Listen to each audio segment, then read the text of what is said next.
Assalamualaikum warahmatullahi wabarakatuh. Alhamdulillahirabbil alamin.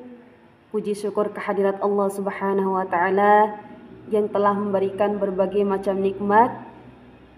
Kemudian salawat dan salam tanpa kita haturkan kepada junjungan alam Nabi besar kita Nabi Muhammad sallallahu alaihi wasallam. Pada kesempatan kali ini saya akan menjelaskan kembali terkait tentang pendidikan akhlak menurut Ibnu Miskawayh.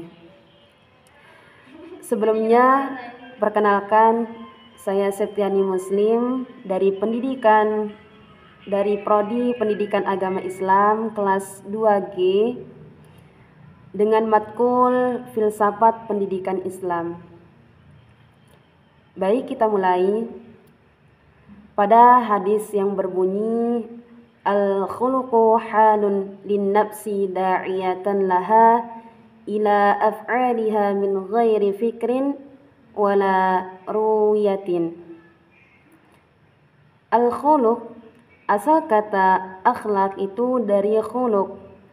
Khuluq yang sama akar kata dari khalq. Kalau istilah Imam Al-Ghazali itu bedanya khuluq dengan khalq itu, kalau khalq itu ijbari, langsung dari Allah, tidak bisa dikomplain, udah dari Allah langsung gitu. Sedangkan kalau khuluq yaitu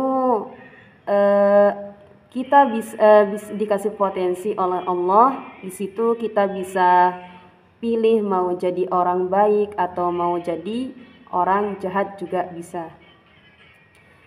Terkait tentang hadis tersebut, al-khuluqu halun lin-nafsi da'iyatan laha ila af'aliha min ghairi fikrin wala ruyatin.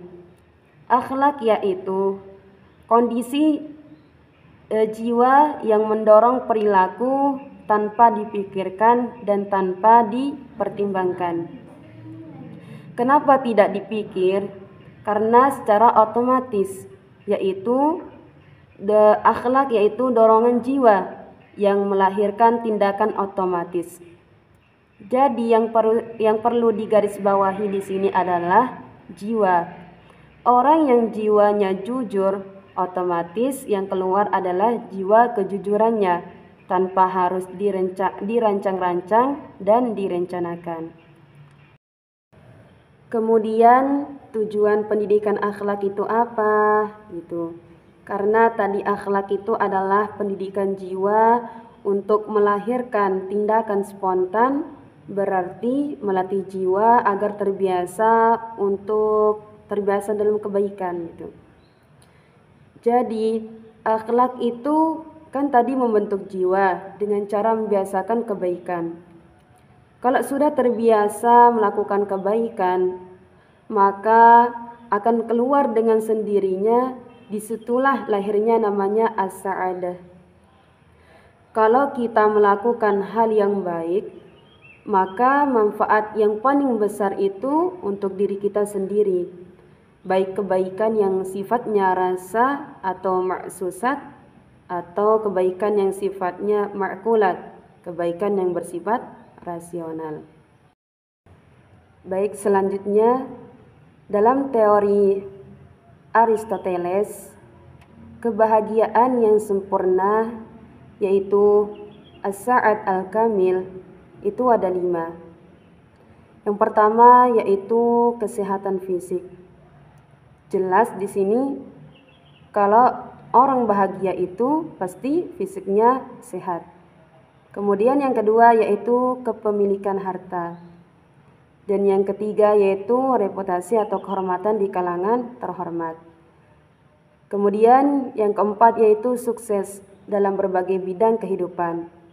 Jadi itu kunci orang yang bahagia itu yaitu sukses dalam berbagai bidang kehidupan.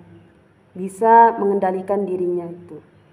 Kemudian yang terakhir yaitu lurus dalam berpikir, sehat dalam keyakinan. Baik, lanjut. Kenapa akhlak orang-orang itu berbeda-beda? Menurut Ibnu Miskawayh itu ada 4. Yang pertama yaitu watak yang dimiliki. yaitu orientasi jiwa atau kecenderungan jiwa. Kemudian yang kedua yaitu kebiasaan. Setiap tempat punya kebiasaan berbeda-beda, sehingga itu juga dapat menentukan perbedaan akhlak. Kemudian tingkat pengetahuan, ini juga bisa menentukan perbedaan akhlak. Dan yang terakhir yaitu tingkat kesungguhan. Semisal mau nggak dia serius atau tidak gitu. Dari keempat ini menurut Ibnu Miskawai yaitu watak yang bisa diubah. Sekarang kita belajar membaca jiwa kita. Perhatikan dalam diri kita itu ada 3 aspek. Pertama yaitu jasad. Jasad yang fisik. Kalau jasad itu unsurnya materi. Kemudian hayat. Hayat itu yang mental. Kalau hayat unsurnya itu rohani tapi jadi dimensi. Kemudian yang terakhir yaitu ruh. Itu langsung dari Allah. Mentalnya jasad. Unsur rohani ini berasal dari Allah. Kalau kata Allah wa nafaqa fihi min ruhihi. Jadi kalau dibikin lapisan yang paling luar yaitu jasad, yang di dalamnya sedikit itu ada unsur gerak, ambisi, emosi, yaitu unsur hayat. Kemudian layar yang paling dalam namanya itu ruh. Inilah yang bersumber dari Allah. Yang jasad dan ruh ini ijbari, tadi dari Allah. Yang dalam kekuasaan kita yaitu hayat, mental. Jadi hayat di sini itu menghadapnya ke jasad atau ke ruh. Itu nanti akan menentukan akhlak kita. Karena itu daya jiwa manusia itu menurut Ibnu Miskawai dibagi menjadi 3. Yang pertama yaitu daya jiwa an-nafs al-bahimiyah atau an-nafs sahwatiyah. Ini menurut Ibnu Miskawai yaitu daya jiwa kebinatangan. Daya jiwa kebinatangan ini bisa hancur bersama hancurnya jasad. Kemudian menggunakan alat jasmaniyah yaitu hati, melahirkan kemampuan untuk kecenderungan kepada kenikmatan jasadiyah, yaitu seperti makan, minum, tumbuh dan berkembang biak. Ini harus dihilangkan, bukan dimatikan.